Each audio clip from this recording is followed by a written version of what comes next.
Okay, answering written questions. Let's add 20% to the marks at least in 5 minutes. Let's go. So, longer version available as well if you want that. In terms of question structure, then, what we have in a written question is we have introductions, we have a middle, and that middle is, there's a writing style that we're going to go through. So we'll have sections in the middle and the writing style that we're going to apply in that middle, and then we're going to see what the marks actually are. This thing is called A marks, B marks, and C marks. And then we have a summary as well. So, in the introduction, if the question's saying where you're writing to X, the CEO, the board, or whatever, you'll need to have an introduction in there. In terms of how you would do it, consider that you've been completely put blindfold into a room. Somebody's stuffed a piece of paper under your nose, they're not saying anything, and then you start reading it. Why are you reading it? That's the introduction. So this paper addresses whatever the problem is, reviews a user position, considers something to, it will do this or that. So imagine the person you're writing to doesn't have a clue why on earth they picked up this piece of paper, and the introduction explains that. Very short, this paper, the set of management accounts for the month of March, it's going to consider our cash position or whatever, or make some recommendations. Then now we're into the middle, we're into the actual meat of the question. And in terms of layout then, so first of all, and the actual opposite of sort of an English GCSE or a degree essay, we actually have section titles. So we break it up with titles. You have paragraphs of 4 to 5 lines. 4 to 5 lines, 2 sentences, 4 to 5 lines, space in between, 2 sentences of 4 to 5 lines, so only 4 to 5 lines in your paragraph. And using bullet points where you can, definitely bullet point if you can, charts if possible as well. And why do we do that? Well, it's much faster and easier to mark. It's much faster and easier to mark, so I'm going to score you more. Also, it's much easier to write, faster to write, no connecting words, no potential for waffling as well. So it's faster and it's faster for you to create, it's easier for me to mark. Right, layout number 2. So key points. So if we can have it in a key points thing, if you can have key points and you put your other points in other points, that shows prioritization. So unlike in a sort of a thriller where we put our key points towards the end of where the murderer is, in this one we put our key points up front, and it's more professional and it shows that you can actually focus on it.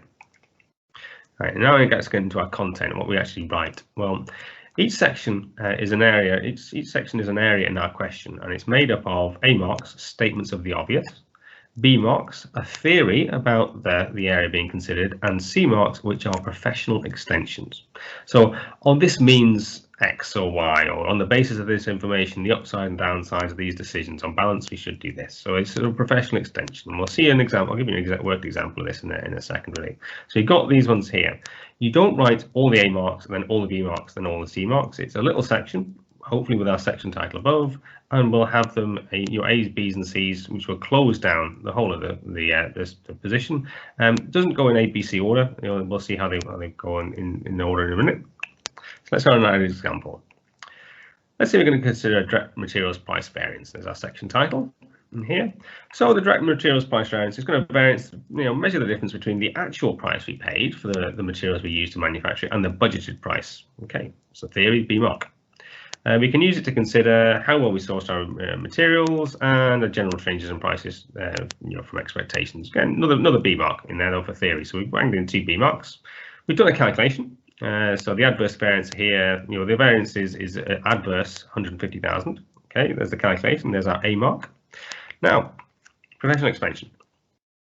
Due to that adverse variance, we're going to consider: did we just buy badly? We were just poor. Our materials buyer sort of had left the organisation, and we had somebody who's inexperienced, or is this affecting the sector as a whole? And we're saying here, on balance, it's affecting the sector as a whole. If it is, then we should consider: do we keep our prices low? Everybody else raises their prices, we capture more market share, or do we raise our prices to secure our margins? On balance, increase the prices. So we got some C marks. So here we had calculate the adverse variance and discuss it, or discuss the adverse variance, let's say in there. We've got 1 mark there, 2 B marks, a C mark there, and a recommendation of the C mark. That's how you build and create scores in your thing. Adds the whole thing. You see how as well, 5 marks, very short. We captured all of our marks there, quite short, nicely bullet pointed, very quick way of writing. Now, balance. And here you see that I use the word on balance. Now, on balance, there's often upsides and downsides to decisions, right? And if you just plump for one side of the argument, let's do this, and you're very certain of your position, you're going to leave half the marks on for the other side of the argument on the table. You're not going to get those on there. If you say something's just simply rubbish as well, that's not very professional, so you lose the professional marks there. So let's give an example here. On balance, whilst Modigliano and Miller's theory of the weighted average cost of capital is correct, based upon their assumptions, once those assumptions break down in the real world, the weighted average cost of capital tends towards the traditional model. So there we go. We got a really, I could say here, Modigliano and Miller's theory is a lot of rubbish. Doesn't actually relate to reality. Which it doesn't. However, what you can see is I've captured the 2 marks for giving the ways in which on both sides of the argument, really. They're right if the theories were right and their assumptions are right, but their assumptions are wrong, therefore they're wrong. Right. Okay, so professional extensions marks, they're difficult. Well, they would be. They're professional extension things. They're easy for a finance director like me to start whacking them out all over the place, but hard for people as they're learning. So what are they?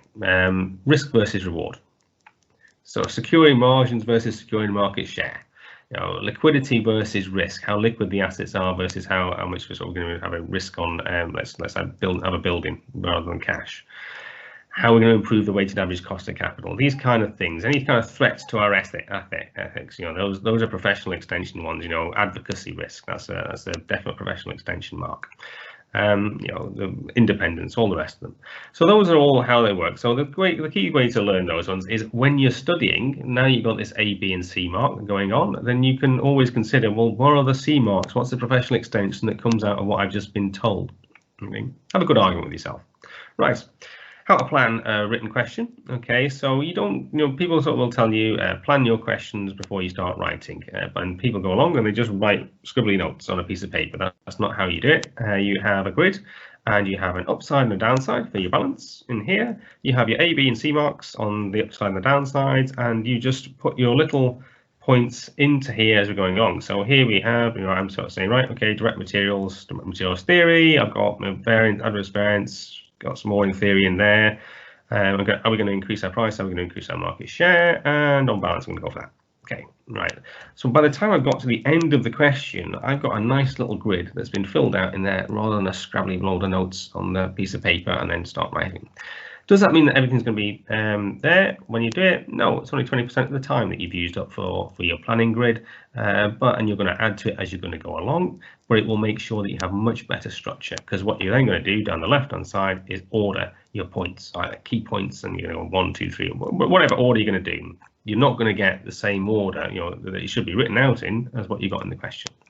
In your summary, any recommendations that you want to give, any kind of balance that you want to do. SWOT analysis is quite useful in the summary because it means that you've converted, you don't have to regurgitate words. So you can just say, well, on the basis of our review, the strengths, weaknesses, opportunities and threats of the organisation is this. Nice little one word sort of things, covering it off. That's it really. Hopefully that was 5 minutes. See you later. Good luck in your studies. Bye-bye.